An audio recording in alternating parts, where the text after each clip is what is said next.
ધોરણ 6 સામાજિક વિજ્ઞાન આજના વિડીયો લેક્ચરમાં જે પ્રશ્નોના જવાબ હું તમને સમજાવીશ તો તે જ જવાબ તમારે આઈડિયલ બુકમાં સ્વચ્છ અક્ષરે લખવાના છે. તો શરૂ કરીએ. વિદ્યાર્થી મિત્રો, આપણે પાઠ 1 સમજ્યા હતા પાઠ્યપુસ્તકમાં. હવે આઈડિયલમાં તમને પાઠ 1 સમજાવી રહ્યો છું. તો તમારે સાથે સાથે લખતું પણ જવાનું છે, સાથે સાથે તમારે સમજવાનું પણ છે અને યાદ રાખી અને આપણે આજે જેટલું પણ ચાલે તેટલું આઈડિયલની બુકમાં પ્રશ્નોના જવાબ લખવાના છે. તો શરૂ કરીએ આપણે. સામાજિક વિજ્ઞાન આપણને મનુષ્યના ખાલી જગ્યાથી વિશ્વથી માહિતગાર કરે છે. તો સામાજિક વિજ્ઞાન આપણને મનુષ્યના સામાજિક વિશ્વથી માહિતગાર કરે છે. શેનાથી? વિશ્વથી. કયા? સામાજિક વિશ્વથી માહિતગાર કરે છે. હવે બીજો પ્રશ્ન એમ છે કે સામાજિક વિજ્ઞાન આપણને શેની જાણકારી આપે છે?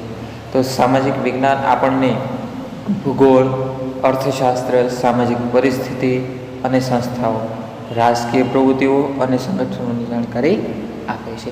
એટલે કે ભૂગોળ તો ભૂતકાળમાં જે સામાજિક વિજ્ઞાન કેવી રીતના ભૂગોળનું કામ કરતું, અર્થશાસ્ત્ર ઉપર કામ કરતું, ભૂતકાળમાં કેવી રીતના વ્યક્તિઓ કેવી રીતના અર્થશાસ્ત્ર વિશેનું સમજ હતી, સામાજિક પરિસ્થિતિ અને સંસ્થાઓ, રાજકીય પ્રવૃત્તિઓ અને સંગઠનોની જાણકારી આપે છે.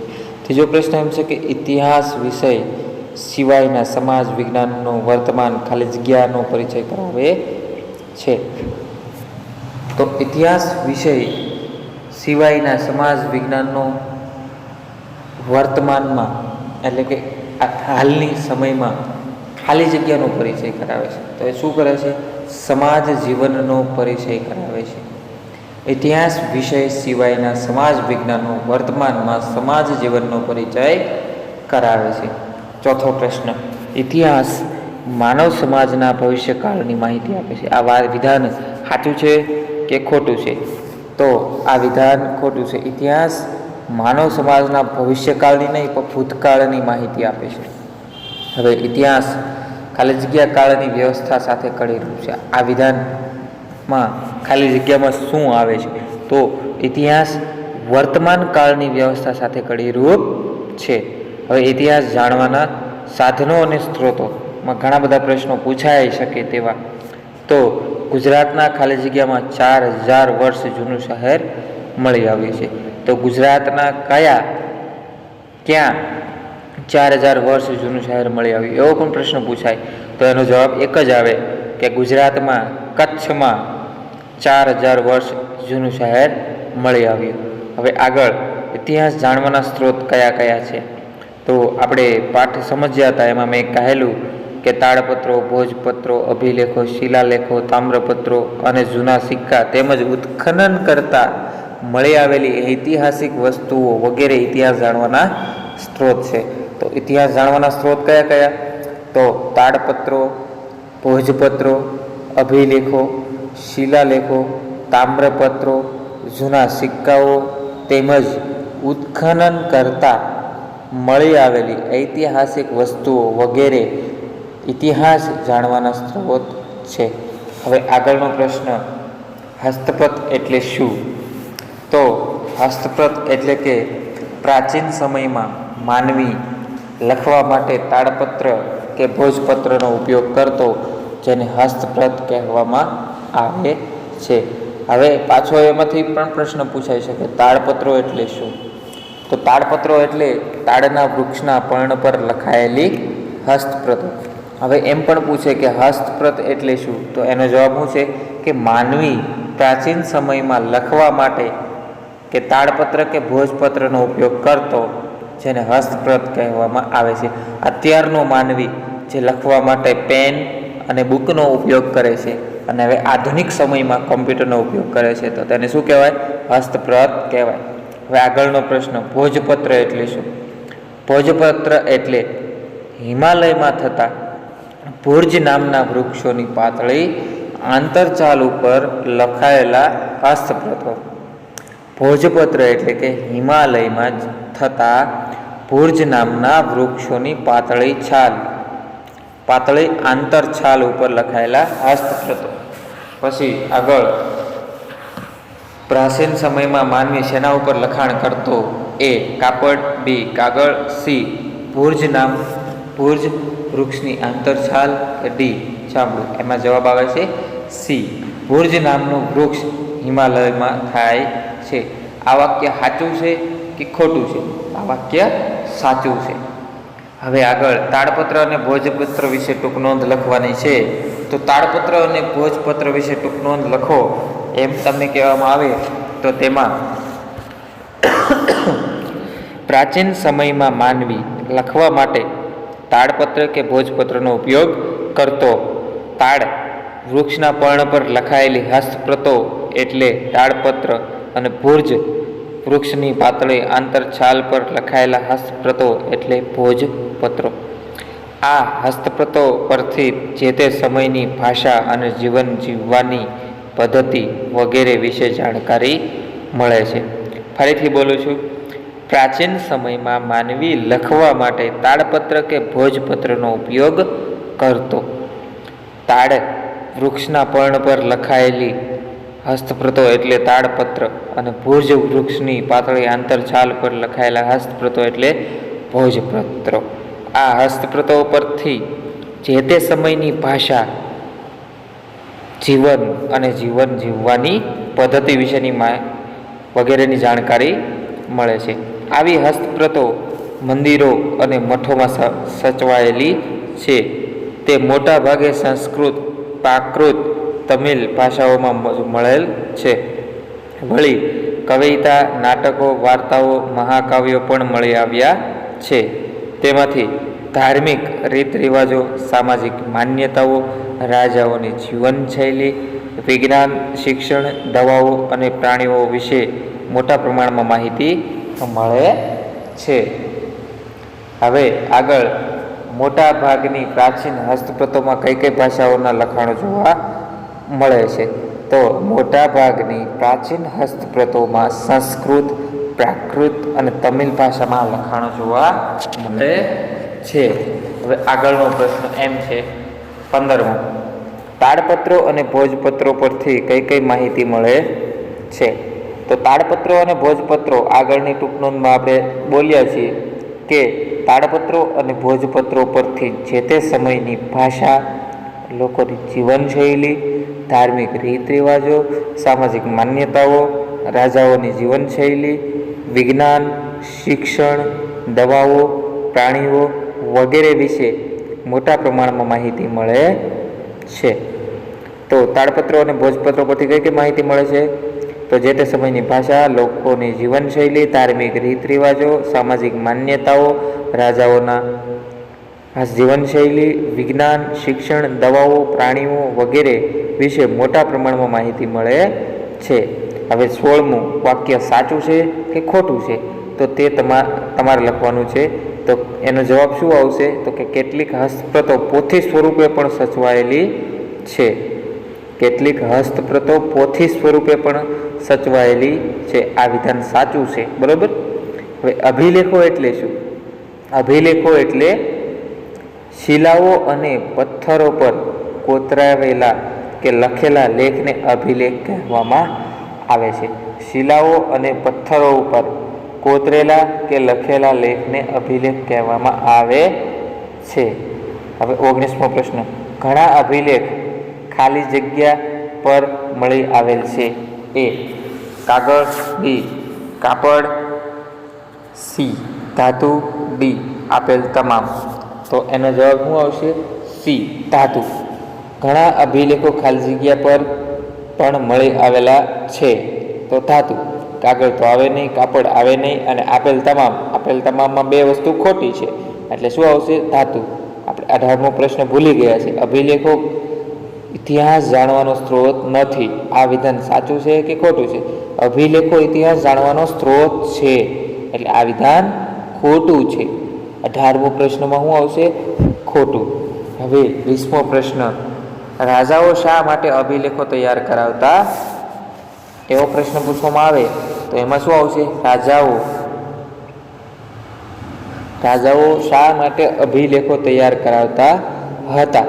તો રાજાઓ પોતાનો આદેશ શિલાઓ પર કોતરાવી પ્રજા સાથે સંવાદ કરતા અને આ માહિતી તેઓ તેમના વિજય, ધર્મ, સંસ્કૃતિની માહિતી આપવા લાંબા સમય સુધી ટકી રહે તે માટે અભિલેખો તૈયાર કરાવતા હતા.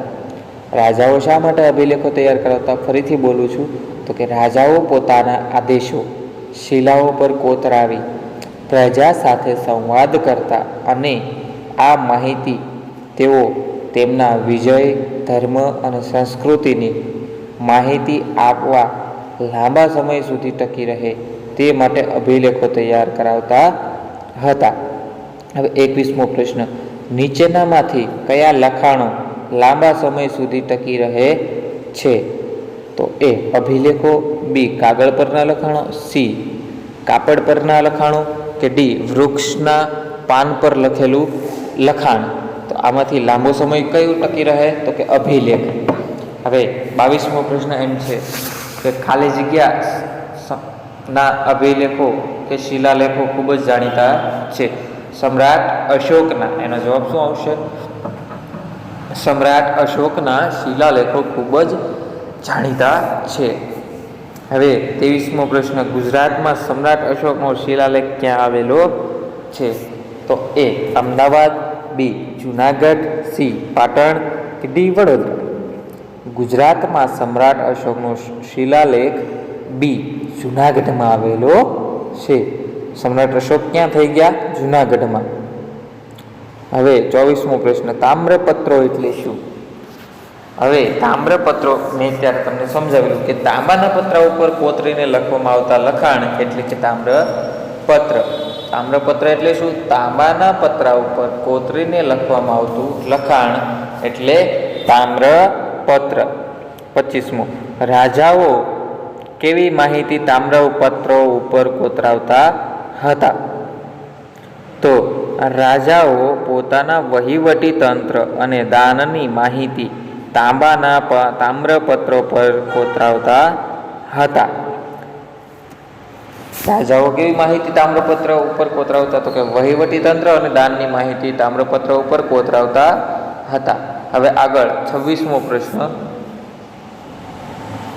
26મો પ્રશ્ન એમ છે કે આપેલ પૈકી કયા રાજ્યમાં તામ્રપત્રોની મોટી સંખ્યામાં મળી આવ્યા છે? તો ગુજરાત, ઉત્તર પ્રદેશ, રાજસ્થાન કે દિલ્હી.